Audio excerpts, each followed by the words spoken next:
እርሱን መድኃኔ ዓለምን ኢየሱስ ክርስቶስን ወልዳወት ወደ ሰጠችን ወደ ድንግል ማርያም መልጃ እንቅረብ። እርሷ እኮ የመድኃኒት እናት መድኃኒት ናት። ክብርና ምስጋና ይድረሳት እግዚአብሔር ሆይ። የመድኃኒት እናት መድኃኒት ናት። ዛሬ ተወለደ፣ ተጠመቀ፣ ጾመ፣ ጸለየ፣ ሞተ፣ ተነሳ፣ አረገ ብንል ከማን ተወልዶ ነው? ከማን ተወልዶ ነው? ከእመቤታችን ከቅድስት ድንግል ማርያም ተወልዶ ነው።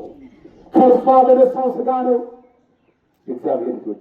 ስለዚህ እመቤታችን ቅድስት ድንግል ማርያም ለእኔና ለእናንተ መተኪያ የሌላት፣ ወደር የሌላት፣ አምሳያ የሌላት የበረከት እናታችን ናት። የበረከት እናታችን ናት።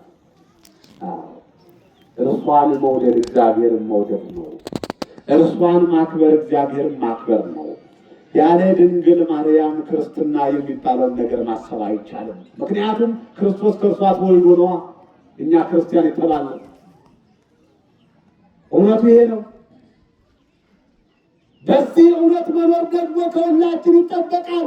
ዛሬ በእጅህ ያለውን በጎ ነገር ከመዳፍህ ለማውጣት ሌት ተቀን የሚተጋው ጠላት ብዙ ነው። ከእናትህ ከድንግል ማርያም ሊለይህ፣ ከቅዱሳን ሊለይህ ሰይጣን በልጅ ቆሞ ያደባል። ስለዚህ እናታችን ድንግል ማርያም የአምላክ እናት ስጦታችን ናት ብላችሁ አመስግኗት። ክብርና ምስጋና ይድረሳት እግዚአብሔር።